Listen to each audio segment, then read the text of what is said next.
বাংলাদেশত হিন্দুৰ ওপৰত নিৰ্মম অত্যাচাৰ হৈছে তাৰ খবৰ আপোনালোকে নিতৌ পাই আছে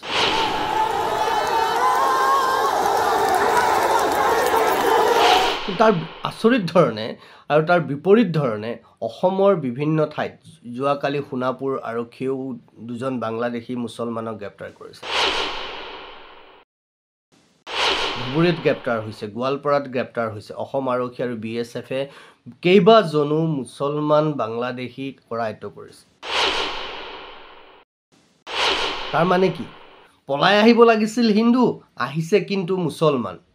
এতিয়া এই কথাটোৱে এটা কথা স্পষ্ট কৰে যে তাহানিৰে পৰা 1930-40 চনৰ পৰা অসমক বাংলাদেশৰ পূব পাকিস্তানৰ লগত একত্ৰিত কৰাৰ যিটো প্ৰক্ৰিয়া সেই প্ৰক্ৰিয়া তেওঁলোকে চলাই ৰাখিছে আজিৰ তাৰিখত বোম দিব নালাগে আজিৰ তাৰিখত তেওঁলোকৰ জনসংখ্যা বৃদ্ধিয়ে এক প্ৰকাৰৰ বোম আৰু সেই কাৰণে সেই বিষয়টো নিয়ন্ত্ৰণ কৰাৰ কথা ক'লে তেওঁলোকে সেই বিষয়টো কেতিয়াও গ্ৰহণ কৰিব নোৱাৰে আজি অসমৰ চাৰিওফালে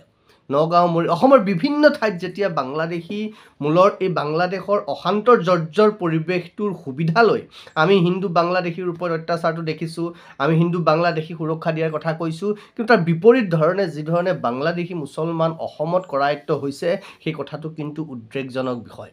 অতি ভয়ানক বিষয় কাৰণ তেওঁলোকে যিকোনো পৰিৱেশ সৃষ্টি কৰিব পাৰে তেওঁলোক কিয় আহিছে কিয় সোমাব খুজিছে বিভিন্ন সময়ত বাংলাদেশৰ মানুহে কৈ আছে যে অসম দখল কৰিব উত্তৰ পূৰ্বাঞ্চল দখল কৰিব তাৰ মানে এনেকৈ সোমোৱাই অসম আৰু উত্তৰ পূৰ্বাঞ্চলৰ পৰিৱেশ বিনষ্ট কৰি সামাজিক সাংস্কৃতিক ৰাজনৈতিক অস্থিৰতা বৃদ্ধি কৰি তেওঁলোকে গোটেইখিনি নষ্ট কৰিব খুজিছে আমি এতিয়াও এনেকৈ মনে মনে থাকিম নেকি আমি একো বুজিয়ে পোৱা নাই নেকি আমি বুজি নাপাম নেকি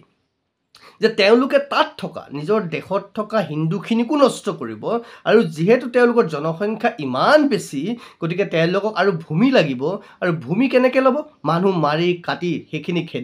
খেদি ভূমি লৈছে তাৰপিছত আমাৰ ইয়াত মানুহ মাৰি কাটি শেষ কৰিব যেনেকৈ মানকাছৰ বৰপেটাত মানুহবোৰ যেনেকৈ কাটি মাৰি শেষ কৰিছে অসমৰ বিভিন্ন ঠাইত দেখিছে ঢিঙতো দেখিছে কেনেকৈ গৰু মাংস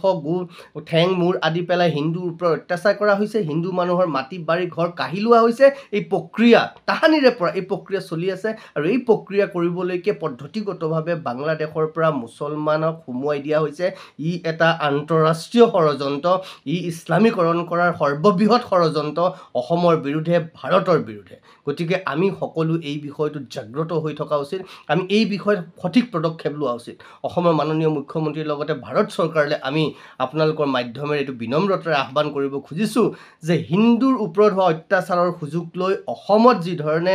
অবৈধভাৱে বাংলাদেশী মুছলমান সোমাই আহিছে এইটো কিন্তু অসমৰ কাৰণে অশনি সংকেত অসমৰ মান মৰ্যাদাৰ কাৰণে অসমৰ আভ্যন্তৰীণ সুৰক্ষাৰ কাৰণে আৰু অসমীয়া সভ্যতা সংস্কৃতি জাতি মাটি ভেটি সমস্তখিনিৰ কাৰণে চূড়ান্ত ভাবুকি যদি এতিয়া এই বিষয়টো এতিয়াই ঠিক কৰিব পৰা নাযায় তেতিয়াহ'লে আহি থকা দিনত কিন্তু অসমৰ পৰিস্থিতি চূড়ান্ত ভয়ানক হ'ব কাৰণ ইতিমধ্যে অসমৰ বিশেষ আৰক্ষী সঞ্চালক প্ৰধানগৰাকীয়ে কৈছে যে তেওঁলোকে অসমৰ ৰাষ্ট্ৰীয় স্বয়ংসেৱক সংঘৰ লগতে বিভিন্ন হিন্দু সংগঠনৰ নেতা কৰ্মীসকলক ভাবুকি হত্যা কৰাৰ ভাবুকি প্ৰদান কৰিছে হত্যা কৰাৰ ষড়যন্ত্ৰ কৰিছে গতিকে অসম চৰকাৰে অনুৰোধ আৰু অসমৰ বিভিন্ন জাতি সংগঠনবোৰ ৰাজনৈতিক দলসমূহলৈকো আমি এইটো আহ্বান কৰিছোঁ অনুৰোধ কৰিছোঁ আপোনালোকে চকু কাণ খুলি ৰাখক সঁচাবোৰ দেখক সঁচাবোৰ বুজাওক অসমক ইছলামিক ৰাষ্ট্ৰ হ'বলৈ এৰি নিদিব মহানগৰীত উৎকৃষ্ট হোটেল দ্য ভিলা আদৰ্শপুৰ বাৰ্লিন নম্বৰ 1 কাহিলীপাৰা সৰ্বশিক্ষা অভিযানৰ কাৰ্যালয়ৰ কাষতে হোটেল দ্য ভিলাত আছে উৎকৃষ্ট মানৰ সা সুবিধা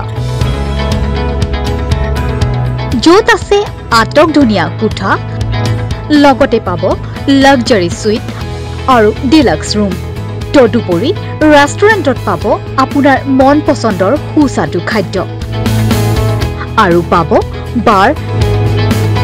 আৰু সুইমিং পুল